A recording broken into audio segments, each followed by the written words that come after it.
Hi! Welcome to Satya IAS academy.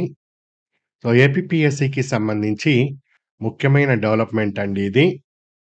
So, గతంలో ఆంధ్రప్రదేశ్‌కి సంబంధించి 4 జోన్స్ ఉండేవి. Zone 1, zone 2, zone 3 and zone 4. So, ముఖ్యంగా గ్రూప్ 2 వంటి నియామకాలు చేపట్టేటప్పుడు ఈ జోనల్ వైస్‌గా రిక్రూట్‌మెంట్ అన్నది జరుగుతూ వస్తుంది. జోనల్‌లో ఉన్న వాళ్ళకి 70% లోకల్‌గా కన్సిడరేషన్. రిమైనింగ్ వాళ్ళు 30% అన్నట్టుగా మనకు మెరిట్ ఆర్డర్ ప్రకారము రిక్రూట్‌మెంట్ అనేది జరుగుతుంది. కానీ తర్వాత కాలంలో కొత్తగా ఆంధ్రప్రదేశ్‌లో జిల్లాలు ఏర్పాటు చేశారు. సో, ఆ జిల్లాలని కూడా ఈ జోనల్ పరిధిలోకి తేవాలని రాష్ట్రం యొక్క సూచనల మేరకు కేంద్రం మొత్తం స్టడీ చేసి ఈ కొత్త జోనల్ సిస్టమ్‌కి గెజిట్‌ని పబ్లిష్ చేయటం జరిగింది. సో, రాష్ట్ర ప్రభుత్వము మాకు ఈ జోన్‌లున్నాయి. ఈ జోన్‌లో ఇట్లాంటి మార్పులు, చేర్పులు గావాలని కేంద్రానికి వాళ్ళు పంపిస్తే కేంద్రం ఆమోదం తెలపాలి. రాష్ట్రపతి గారు ఉత్తర్వులని జారీ చేయాలి. రాష్ట్రపతి గారంటే తెలుసు గదా! సెంట్రల్ గవర్నమెంట్ అని అర్థము ప్రాక్టికల్‌గా. సో, ఇక్కడ పబ్లిక్ ఎంప్లాయ్‌మెంట్ ఆర్డర్ 1975 ప్రకారం జోనల్ నిబంధనలని కేంద్రం సవరించింది. గతంలో పల్నాడు అనేది జిల్లా లేదు. కానీ ఇప్పుడు పల్నాడు అనేది కొత్తగా జిల్లా ఏర్పాటవ్వటం జరిగింది. సో, దానిని గుంటూరు దాంట్లోకి ఇది జోన్ 4లోకి తీసుకొని వెళ్ళటం జరిగింది. సో, ఈ విధంగా కొత్తగా ఏర్పడిన జిల్లాలన్నిటిని కూడా వర్గీకరణ చేస్తూ మొత్తం రాష్ట్రంలో 6 జోన్‌లు ఏర్పాటయినాయి. 2 మల్టీ జోన్‌లు ఏర్పాటయినాయి. దీనికి కేంద్రము గెజిట్ నోటిఫికేషన్‌ని జారీ చేసింది. అంతా బానే ఉంది. ఇక్కడ దీనివల్ల నాకొచ్చిన లాభమేంటి? అంటే ఇదే పాయింట్ నువ్వు తెలంగాణ దాంట్లో చూడు. సో, రిక్రూట్‌మెంట్ అన్నది జిల్లా స్థాయిలో జరుగుతుంది. నెక్స్ట్ జోనల్ స్థాయిలో జరుగుతుంది. అంటే 2, 3 జిల్లాలు కలిపి ఒక జోను. తర్వాత రాష్ట్ర స్థాయిలో జరుగుతుంది. సో, జిల్లా స్థాయిలో మీరు డీఎస్సీ ఇట్లాంటివన్నీ చూస్తూ ఉంటారు. కానిస్టేబుల్ ఎగ్జామ్స్ కానీ, లేదా ఎల్‌డీసీ పోస్ట్‌లకి, గ్రూప్ 4 ఇవన్నీ కూడా. జోనల్ స్థాయిలో కాస్త గ్రూప్ 2 స్థాయి ఈ రేంజ్‌వి చూస్తూ ఉంటారు. రాష్ట్ర స్థాయిలో మీరు గ్రూప్ 1ని వీటిని చూడొచ్చు. ఇప్పుడు ఈ కొత్త జోనల్ సిస్టమ్ వలన రాష్ట్ర ప్రభుత్వము స్థానికంగా ఉండే రిజర్వేషన్స్‌ని గూడా సెట్ చేసుకోవచ్చు. ఏ విధంగా అయితే తెలంగాణలో కొత్త జోనల్ ఆర్డర్‌ని బేస్ చేసుకొని, అక్కడ ఈ జిల్లాలో వాళ్ళు ఉదాహరణకి ఈ పల్నాడు జిల్లాలో వాళ్ళు ఎల్‌డీసీ గ్రూప్ 4 గాని, లేదా కానిస్టేబుల్ గాని ఇట్లాంటివి జరుగుతున్నప్పుడు, సో, ఈ జిల్లాలో ఉన్నవాళ్ళు 95% వీళ్ళకే ఉద్యోగాలు దక్కాలి అన్న విధంగా ఆర్డర్ అనేది ఇప్పుడు తయారు చేసుకోవచ్చు. ఆ విధంగా ఉండటం వలన ప్రభుత్వ ఉద్యోగాలన్నది ఆ స్థానంలో ఉండే వాళ్ళకి ఎక్కువగా దక్కటం జరుగుతుంది. సాధారణంగా విశాఖపట్నం, మనం విజయనగరం అండ్ శ్రీకాకుళం ఇవి తీసుకుంటే విశాఖపట్నంలో ఎడ్యుకేషన్ సెంటర్ బాగా ఉంటుంది. విజయనగరం అండ్ శ్రీకాకుళం కాస్త డిస్టెన్స్. కాస్త డబ్బున్న వాళ్ళు విశాఖపట్నం రాగలుగుతారు. లేని వాళ్ళు కాస్త అక్కడే ఏదో వాళ్ళు స్ట్రగుల్ చేస్తారు. ఇప్పుడు డిస్ట్రిక్ట్ వైస్‌లో ఇక్కడ 95% మీకే అనటం వలన కొద్దిగా వనరులు తక్కువున్నా గాని వీళ్ళు శ్రమ పడితే స్థానికంగా జిల్లా స్థాయి పోస్టులని ఇక్కడ లబ్ధి పొందే అవకాశం ఉంటుంది. అదే విధంగా జోనల్‌కి కూడా ఒకప్పుడు ఆ జోన్ పక్క జోన్ వాళ్ళు ఇక్కడ కాంపిటీషన్ ఎక్కువగా ఉండేది. కానీ ఇప్పుడు కొత్తగా డీమార్క్ చేయటం వలన ఈ 6 జోన్స్ రావటం వలన చాలా చాలా బెనిఫిట్ అన్నది జరుగుతూ వస్తుంది. గతంలో జోన్ పరిధి పెద్దగా ఉండేది. 30,000 మంది, 40,000 మంది కనీసము జోన్‌లో కాంపిటీటర్స్ ఉండేవాళ్ళు. ఇప్పుడేమవుతుంది జోన్ పరిధి తగ్గిపోయింది. అండ్ ఇక్కడ కాంపిటీటర్స్ కూడా 20,000కే తగ్గిపోయారు. అండ్ ఈ జోన్‌లో వాళ్ళకే 95% లోకల్‌గా ఉద్యోగాలు రావచ్చు అనే అవకాశం కూడా ఉన్నది.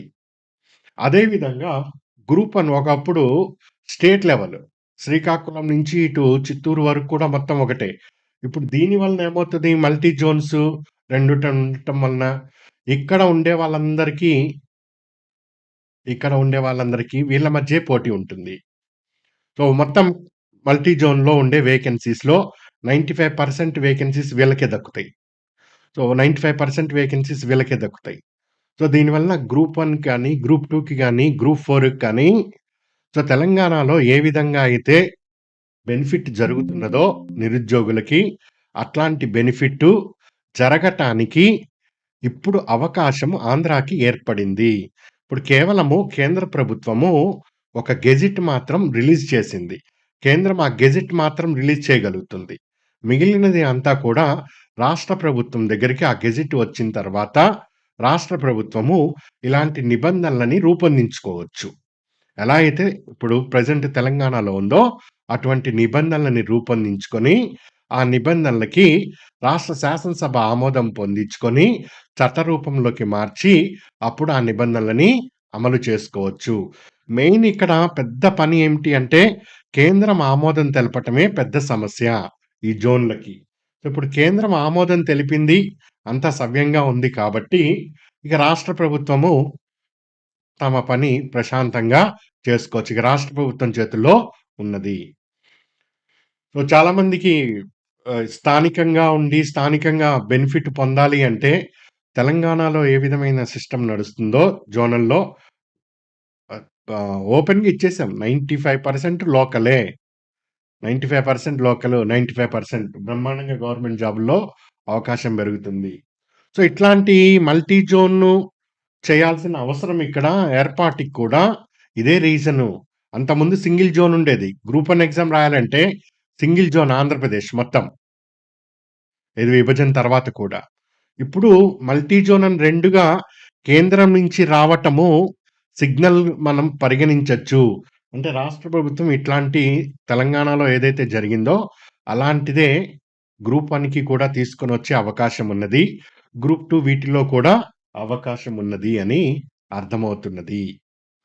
సో, ఎనీవే ఈ ఏపీపీఎస్సీకి నుంచి జరగబోయే నియామకాలకి ఈ జోనల్ సిస్టమ్ ఏదైతే లీగల్లీ అండ్ టెక్నికల్లీ అడ్డున్నదో అది చాలా పెద్ద ఆహ్, ఆహ్, గండం ఏదైతే ఉంటామో అది దాటేసాము. ఇక రాష్ట్ర ప్రభుత్వం చేతుల్లో ఉంది. రాష్ట్ర ప్రభుత్వం దీన్ని సరిచేస్తుంది. అండ్ నెక్స్ట్ ఇప్పుడు లేటెస్ట్‌గా ఎస్సీల విభజన జరిగి ఇక్కడొక బెనిఫిట్ ఉన్నది. ఈడబ్ల్యూఎస్ బెనిఫిట్స్ ఆల్రెడీ వస్తూ ఉన్నాయి. అది.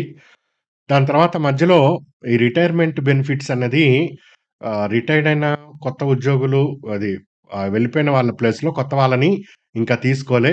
ఈ ఖాళీల సంఖ్య భారీగా పెరిగిందిప్పుడు. ఈ 2 ఏళ్లలో కూడా. ఇది ఒకటున్నది. సో, ఇవన్నీ కలుపుకొని ఒక మంచి నోటిఫికేషను రావటానికి సిద్ధంగా ఉంది. గ్రూప్ 2 అండ్ గ్రూప్ 1 సంబంధించి.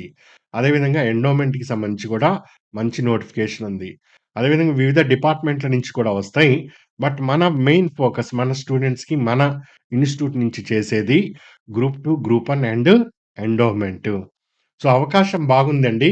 ఇప్పుడు ఇదే కానీ అనటానికి లేదక్కడ ఆల్రెడీ కేంద్రం గ్రీన్ సిగ్నల్ ఇచ్చింది. రాష్ట్రము వాళ్ళెప్పటినుంచో జాబ్ క్యాలెండర్ అంటున్నారు. ముందుకెళ్తారు అదే విధిగా. సో, రాష్ట్రం కూడా ఖచ్చితంగా చేస్తుంది. సో, ఇప్పుడు రాష్ట్రంలో ఈ కొత్త జోనల్ వ్యవస్థ వలన చాలా మందికి బెనిఫిట్ అందుతుంది.